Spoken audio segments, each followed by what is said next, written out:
Желаемое за действительное? Казахстанским чиновникам и их семьям запретят открывать зарубежные счета. Юристы ставят эту возможность под сомнение. Этого будет очень сложно добиться. Эти вопросы должны будут решаться на уровне глав государств. Как будут выводить капиталы из тени, разбиралась Фариза Булатбек. Вы знаете, любая проблема, она имеет свою фамилию, имя, отчество. Да? Мы должны разобраться. Депутат предлагает правительству все-таки разобраться с провалами в работе. Почему борьба с ковидом была не на должном уровне? Подробности у Мольдыр Абдуалиевой. Деньги будущего. 720 тысяч человек смогут использовать часть пенсионных накоплений в целях улучшения жилищных условий. Кто сможет купить жилье на пенсионные накопления, в Минтруда рассказали. Конспектировала Диана Тукенова. Мария Мукпанова в студии Атамикен Бизнес. Я и мои коллеги о главных событиях дня. Мы ранее уже рассказывали, что в качестве одной из мер в борьбе с теневой экономикой предлагается запрет на открытие зарубежных счетов чиновниками и их семьями. Сегодня на заседании Кабмина мера получила официальный статус. За такой вариант уже высказался Минфин. При этом запрет коснется и лиц, работающих в квазигоссекторе, а также членов их семей. Корреспонденты Атамикен Бизнес спросили юристов, как это будет на практике. Ответы в материале Фаризы Булатбек. Необходимость закона, который поставил бы заслон выводу средств в офшорные зоны, обсуждается уже на протяжении последних 10 лет. И только в этом году от идеи перешли к конкретике. Законодательно закреплено право налоговых органов на получение от субъектов предпринимательства сведений о конечных бенефициарах. Планируется также проведение анализа сведений о финансовых счетах резидентов страны в рамках обмена информацией между налоговыми органами стран ОСР. Как это будет реализовано на практике? Этот вопрос мы задали юристам. Некоторые из них не просто усомнились в инициативе Министерства финансов, а убеждены в неосуществимости таких намерений. Как правило, зарубежные страны выдают личные данные держателя счетов только по решению Международного суда и в случае возврата инвестиций или уголовных дел. Этим обычно занимается Минюст Казахстана. А если информация находится на территории офшора, то ни одна страна не предоставит информацию и ни одно правительство договориться не сможет, пояснил нам Тулеген Балтанов. Этого будет очень сложно добиться. Эти вопросы должны будут решаться на уровне глав государств. Я думаю, что многим банки откажут в предоставлении такой информации. Но здесь все просто, прозрачно и понятно. Вы владелец банка, богатые люди хранят у вас свои сбережения. Если вы начнете выдавать информацию об этих лицах, о наличии у них счетов, о количестве денежных средств, находящихся на этих счетах, то вы неизбежно начнете терять клиентов, соответственно, начнете терять доходы и будете терпеть убытки. Ну, здесь, наверное, очень многое будет зависеть от авторитета государства, которое обращается к банку. То есть понятно, что отказать Соединенным Штатам гораздо сложнее, чем отказать гипотетическому Бангладешу. Еще в начале этого года международное агентство Global Financial Integrity опубликовало доклад. В нем указывается, что из Казахстана в промежутке с 2006 по 2015 годы выведено 16,5 миллиардов долларов. Кстати, в этом списке наша страна попала в топ-30 государств по незаконному оттоку капитала в долларовом эквиваленте. Статья, безусловно, вызвала резонанс. Тогда группа депутатов обратилась с запросом и потребовала у ответственных органов уточнить эту информацию. В случае ее подтверждения маджлисмены предложили направить представителей в состав спецгруппы ООН, которая займется возвратом незаконно вывезенных активов. Однако запрос благополучно проигнорировали, отмечает маджлисмен Азат Перуашев. Мы вносили такие предложения, направили порядка 20 депутатских запросов, таких предложений, начиная с 12-14 годов примерно. Что интересно, каждый раз получали и от Генеральной прокуратуры, и от правительства ответы, что такие предложения они не соответствуют международному праву, они нарушают какие-то, банковскую тайну и так далее. Но, слава богу, что я очень признателен главе государства, который во вчерашнем послании на эту проблему обратил внимание и поручил уже поставить точку в этом споре. И сегодня мы видим, что не прошло, как говорится, и полгода, как министр финансов бодро докладывает, что не только в отношении самих чиновников, руководителей квазигоссектора, квазигоспредприятий, компаний будут такие ограничения введены, но и в отношении членов их семей. Согласно докладу Национального банка за 2016 год, из Казахстана с момента обретения независимости выведено более 100 миллиардов долларов. И хотя вернуть эти деньги вряд ли удастся, парламентарии надеются, что новый закон станет реальным барьером для тех, кто стремится спрятать лишние или нечистые деньги. Фариза Булатбек, Айбол Садуов, Атамикен Бизнес. Интересное заявление сделал сегодня и глава антикоррупционного ведомства. На своей странице в Facebook Алик Шпекбаев написал, что в Казахстане планируют ввести уголовную ответственность в отношении топ-менеджеров банков за получение взяток и откатов. Причем наказывать их должны как чиновников. Также Шпекбаев напомнил, что ответственность за экономические преступления усиливают и в отношении сотрудников правоохранительных органов и судей. На повестке дня вопрос распространения действия антикоррупционного законодательства на лиц, не являющихся госслужащими, но выполняющих публичные функции. То есть мы предлагаем, чтобы за получение взяток и откатов топ-менеджеры коммерческих банков, руководители субъектов естественных монополий, частные судебные исполнители и ряд других категорий публичных служащих несли такую же уголовную ответственность, как госслужащие. Эта практика распространена во всем мире. Продолжаем выпуск. Багдад Мусин официально назначен министром цифрового развития и аэрокосмической промышленности. Самый молодой член Кабмина до назначения временно исполнял обязанности главы ведомства. За свою карьеру он успел поработать в нескольких министерствах и возглавлял Казпочту. Отмечу, чтобы занять кресло министра, Мусину пришлось представить депутатам Мажилиса программу развития сферы и ответить на ряд вопросов, так как теперь потенциальных министров парламентарии будут согласовывать в новом формате, уделяя внимание преемственности работы и завершению начатых госпрограмм. В самом же Мажилисе сегодня появились 3 вакантных места. Досрочно прекращены полномочия депутатов Нурлана Дулатбекова, Айзады Курмановой и Нурлана Абдирова. Если последний был вчера избран на должность зампреда Сената, то Дулатбекова возглавил Карагандинский университет имени Букетова. Айзада Курманова в июле была назначена замакимом Павлодарской области.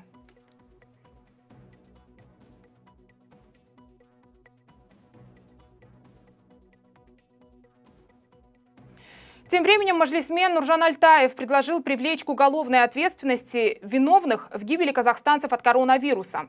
Своим мнением он поделился в интервью нашему корреспонденту. Альтаев рассказал, что лично наблюдал за происходящим в больницах и считает, что такого количества смертей можно было избежать. Средств для этого было достаточно. О депутатском запросе, в котором потребовали отчета от премьер-министра страны, расскажет моя коллега Мульдер Абдуалиева. Она сейчас на прямой связи со студией. Мульдер, добрый вечер. Ты на связи? Мульдер, тебе слово. Добрый вечер, Мариям. В нашем разговоре депутат Нуржан Альтаев сообщил, что и сам вместе с семьей переболел коронавирусом. Болезнь протекала в легкой форме, поэтому в больницу он не обращался и лекарства не искал. Но ситуацию, особенно в регионах, мониторил во время своих рабочих поездок. И увиденное настолько удручает мажилисмена, что он предлагает разобраться, кто виноват в неготовности медицины к борьбе с коронавирусом. Мой депутатский запрос адресован премьер-министру Республики Казахстан Мамину. Любая проблема, она имеет свою фамилию, имя, отчество. Да? Мы должны разобраться, чья вина, и, может быть, даже вплоть до уголовной ответственности люди должны понести наказание за то, что вот это произошло, за то, что столько людей погибло в нашей стране.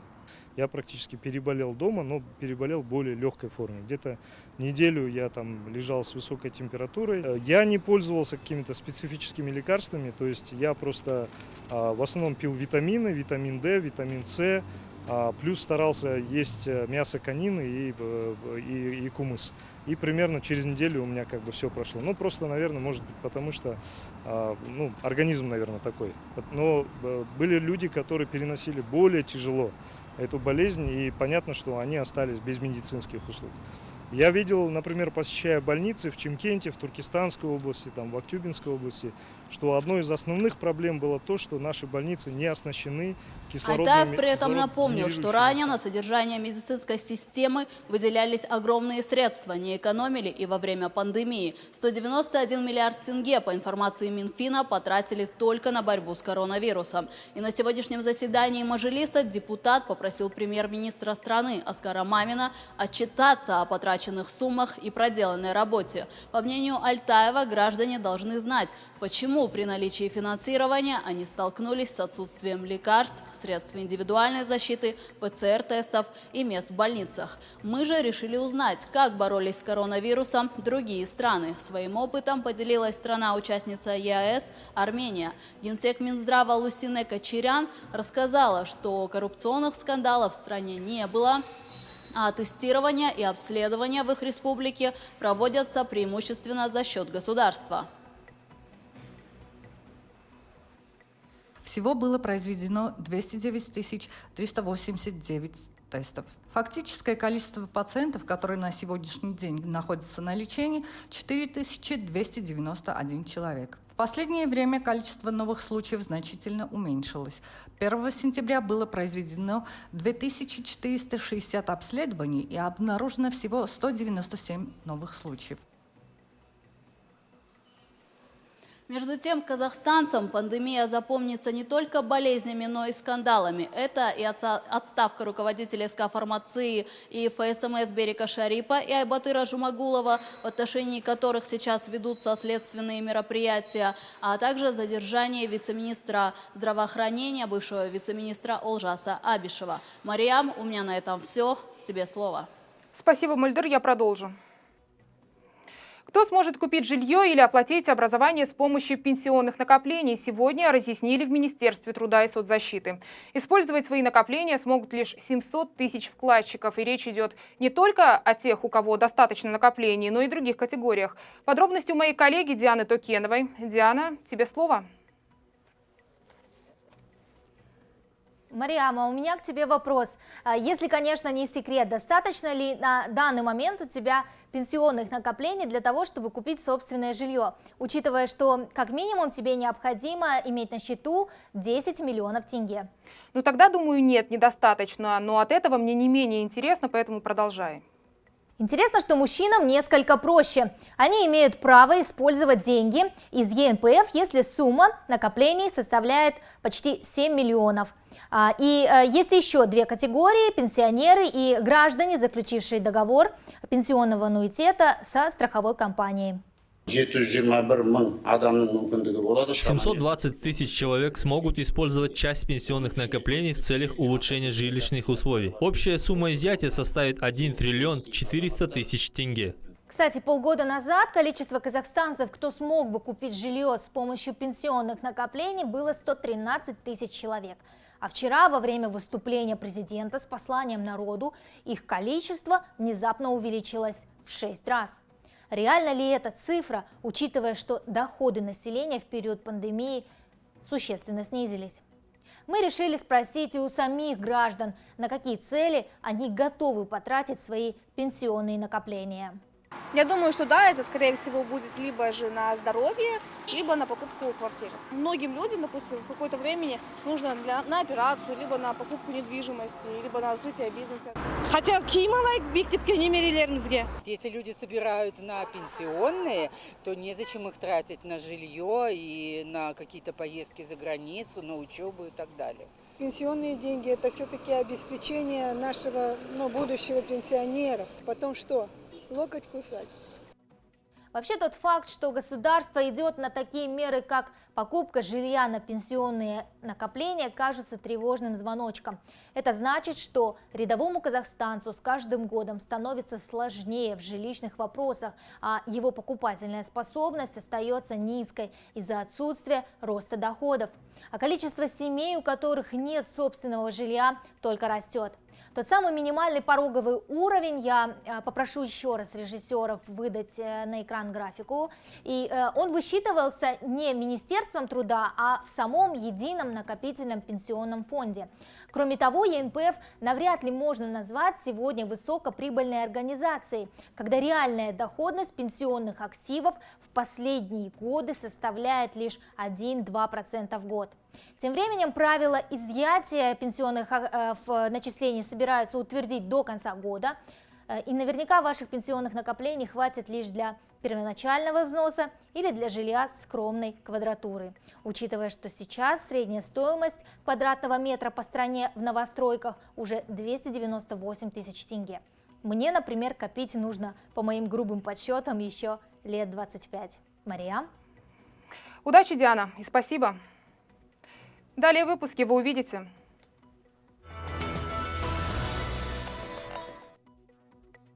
Цифры не сходятся. Депутаты задались вопросом, можно ли прожить на прожиточный минимум.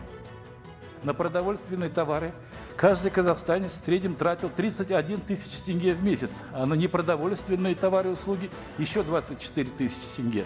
Как народные избранники намерены вернуть доверие населения к социальной политике государства. С полей пленарного заседания материал Меруерта Жикияновой. Дело близится к развязке. Они в сроки не укладываются, во-первых. Во-вторых, вот пешеход, здесь утром я была свидетельницей такого столпотворения, что даже не могли дорогу перейти в течение 10 минут. На строительство развязки у рынка Алтын-Орда в Алматы выделили 9 миллиардов тенге. Ольга Зинченкова узнала, когда завершатся бесконечные пробки. Величина прожиточного минимума не соответствует реальным потребительским расходам. С такой критикой в адрес правительства обрушился депутат Аманжан Жамалов. По словам парламентария, минимальные расходы казахстанцев на основные продукты и непродовольственные услуги составляют почти 55 тысяч тенге, в то время как базовый показатель едва дотягивает до 33 тысяч. Жамалов попросил пересмотреть величину прожиточного минимума в сторону увеличения. Меруерт Жикиянова побеседовала с экономистами, и некоторые из них считают, что пересчет, о котором говорит депутат, существенно картину не изменит. Подробнее в материале. Ну, говядина тоже так же, 2200, 2300. Гречка, но она сильно не подорожала. Мы взяли последний раз 320 гречку, нашу павлодарскую. Ну и овощи очень дорого. Домашние помидоры 400 тенге продают. Да, молочная продукция вся подорожала. А молочная вся, молоко, сметана, творог, все подорожало. Ну, дорожает каждый раз, когда ходишь, например, дорожает на 5-10 тенге. В разных магазинах по-разному. А вообще передают, что как будто цены стабильно держатся. Мясо не беру, поэтому не знаю. Гречка? Ну, беру, но как-то я не сравниваю. Знаю, что все дороже, а насколько дороже? Хочешь, не хочешь, жить-то надо. Я уже стала замечать, что каждый раз новые цены. Мясо около 3000. Вот сегодня мясо покупал 2700 тенге. Мякоть.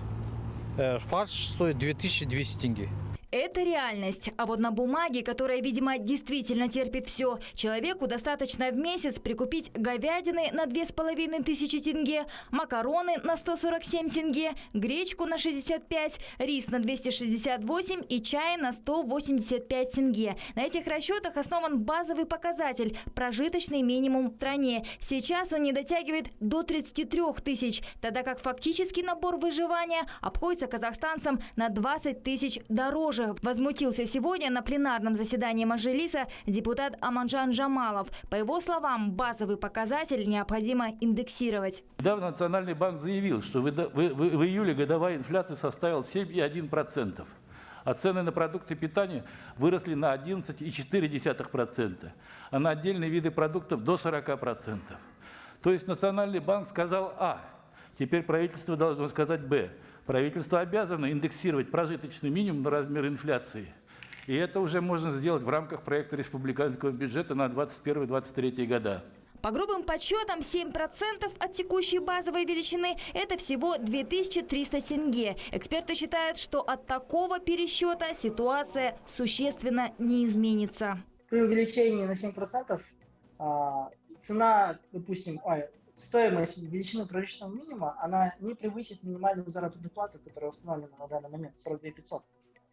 И таким образом это не повлияет на объем выплат, то есть 42 500. С другой стороны, величина прожиточного минимума применяется для оценки уровня жизни. То есть то или иное домохозяйство, получает ли оно средства для того, чтобы удовлетворить минимальный прожиточный минимум. И таким образом, при увеличении на 7% этой величины может увеличиться количество семей и домохозяйств, которые подпадают как раз от, может быть, социальной программы. А значит, и объем социальных выплат возрастет. Насколько, эксперты прогнозировать не берутся. Но очевидно, что новых потрясений на фоне коронакризиса бюджет страны не переживет. Отмечу, в проекте государственных расходов на предстоящие 3 года прожиточный минимум едва превышает 34 тысячи тенге. Мируя Джикиянова, Майя Шуакбаева, Вера Шеллер, Атамикен Бизнес. Продолжаем главные новости. Смерть на производстве все еще имеет место быть. Так, по данным Федерации профсоюзов, которые сегодня запросил Атамикен Бизнес, в прошлом году погибли 180 человек. Уточняющие вопросы мои коллеги задавали в кулуарах 16-го съезда организации. Как автор одного из материалов могу отметить, что есть небольшое снижение. Например, на конференции в 2019-м нам сообщили о смерти 220 человек на производстве. То есть это цифры за 2018 год. Тогда, помню, бывший министр соцзащиты Бердыбек Сапарбаев начал мероприятие с минуты молчания. Спасибо. Это прошлогодние кадры. И тогда он указал на следующие причины травматизма и высокой смертности. Это опасные условия труда, отсутствие средств индивидуальной и коллективной защиты. Другими словами, не все работодатели тратят деньги на безопасность. Еще одна проблема – переработка. Хотя в условиях удаленки зафиксировать этот показатель сложно. И вот что интересно. Оказалось, что глава Федерации профсоюзов сам перерабатывает. При этом, отвечая на вопрос моей коллеги Наргиз Муратовой, он оценил это несколько иначе. Сейчас фрагмент беседы. Сколько часов в день вы работаете? По-разному. Бывает, что больше 8? Бывает. Но это же самоэксплуатация или просто Нет, это не самоэксплуатация, хороший вопрос. Но в моем случае это стремление успеть в столь ограниченное время сделать все дела. А вот поясняя, что на самом деле является самоэксплуатацией, Сатыбалды Давлеталин отметил следующее. Минимальный размер оплаты труда сегодня не позволяет, может быть, где-то достойно жить, скажем так. Да, в связи с этим работники вынуждены подрабатывать. Конечно, это некоторые работодатели называют самоэксплуатацией работника. Мы с этим не соглашаемся. Мы говорим о том, что это не самоэксплуатация, это как раз экономическое принуждение работников. Поэтому наша задача воспрепятствовать такому подходу. К другим темам. В 2 раза вырос долг алматинцев за отопление и горячую воду во время пандемии. Если в прошлом году потребители не оплатили больше 2 миллиардов тенге, то на сегодня задолженность составляет 4,5 миллиарда. Как сообщают в Акимате Алматы, жители должны внести оплату до конца этого года. Половина этой суммы – обязательства предпринимателей. Сообщается, что за время пандемии в силу ограничений бизнесмены потребляли комуслуги вдвое меньше. Сейчас власти города разрабатывают механизмы по поддержке субъектов бизнеса, которые не могут оплатить квитанции.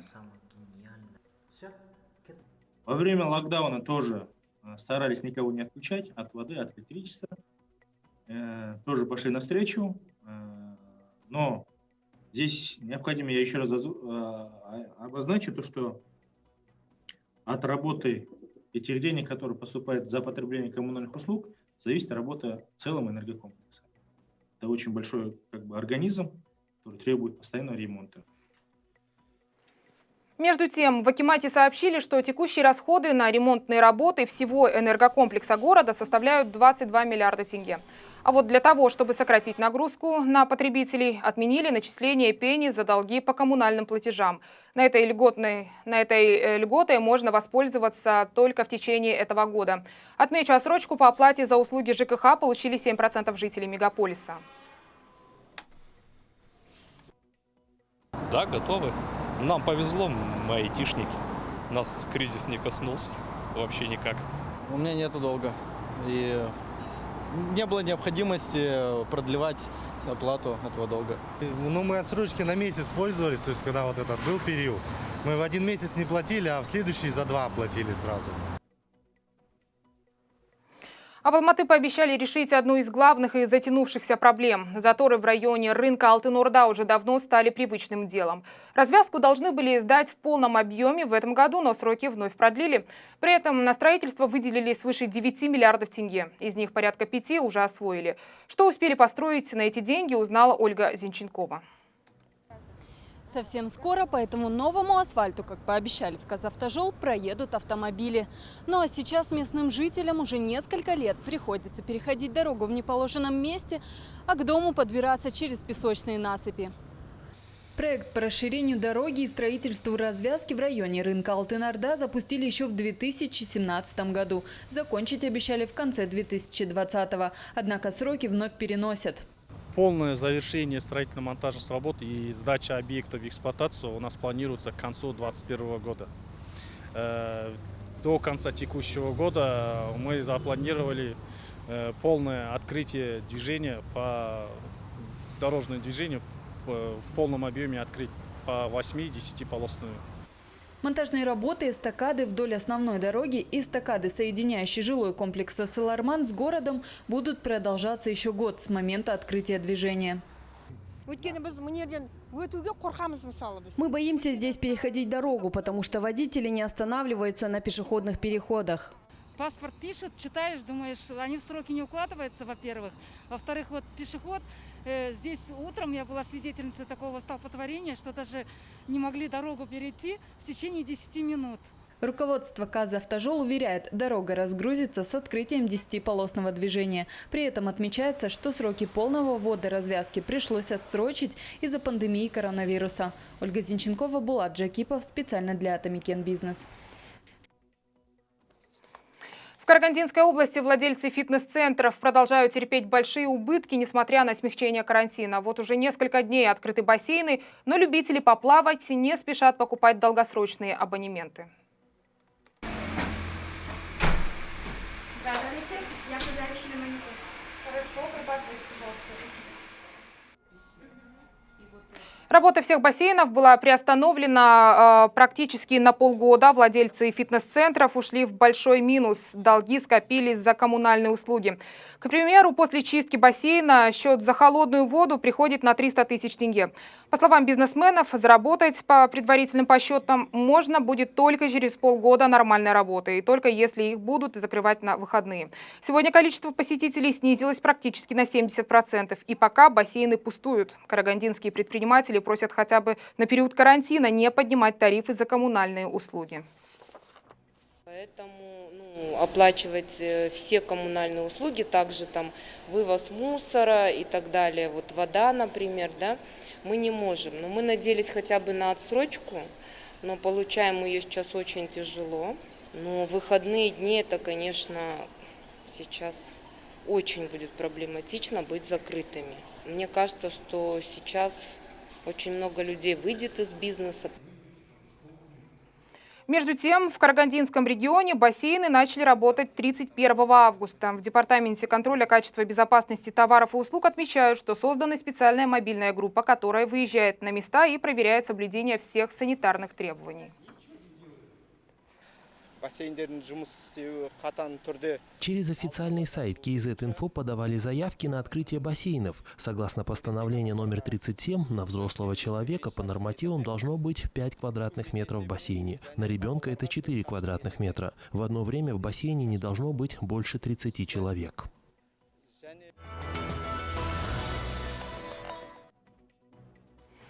Новый учебный год. В новом общежитии в Талдыкургане введен в эксплуатацию ультрасовременный дом студентов на 288 мест. 13-этажное здание расположено на берегу реки Каратал в оживленном микрорайоне областного центра. Объект капитально отремонтирован в рамках 5 социальных инициатив первого президента страны Елбасы Нурсултана Назарбаева. Более десятки лет здание, возведенное в качестве гостиницы, пустовало в микрорайоне Каратал и своим невзрачным видом портил вид областного центра.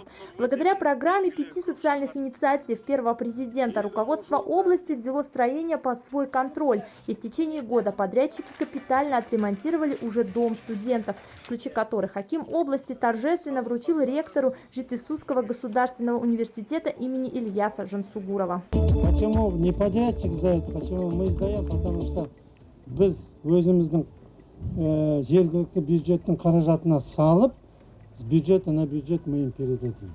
Министерству и университету. С местного бюджета было выделено более 2 миллиардов тенге. На каждом этапе есть прачечная и своя кухня. Для досуга студентов предусмотрели библиотеку и кинотеатр. Но само здание расположилось на территории в 4,5 гектара, где открывается панорама на городской пляж.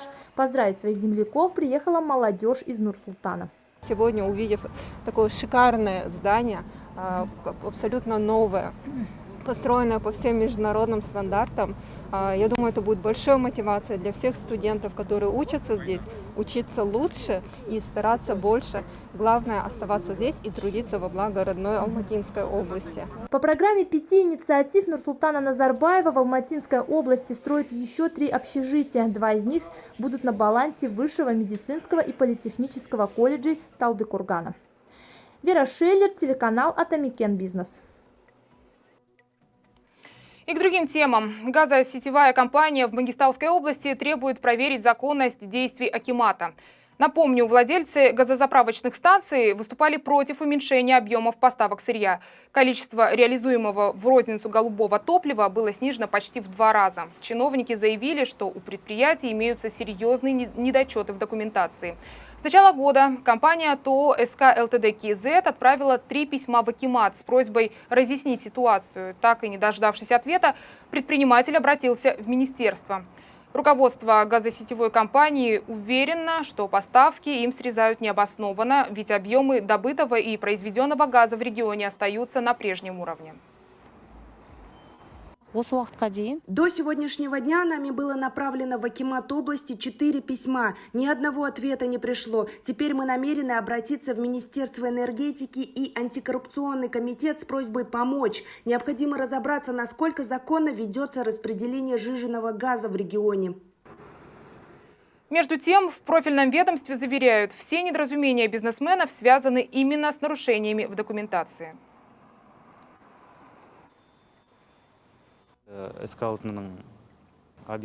Объемы поставок ТО СК ЛТД КИЗ действительно были сокращены. Причина – документы, не соответствующие нормам законодательства. Мы просили исправить недочеты. Компании были заново предоставлены бумаги. Теперь их будет рассматривать комиссия. Казахмыс продолжает увеличивать свои производственные показатели. К концу текущего года корпорация планирует выдать свыше 255 тысяч тонн катодной меди. Причем за первое полугодие почти половина объема уже произведена.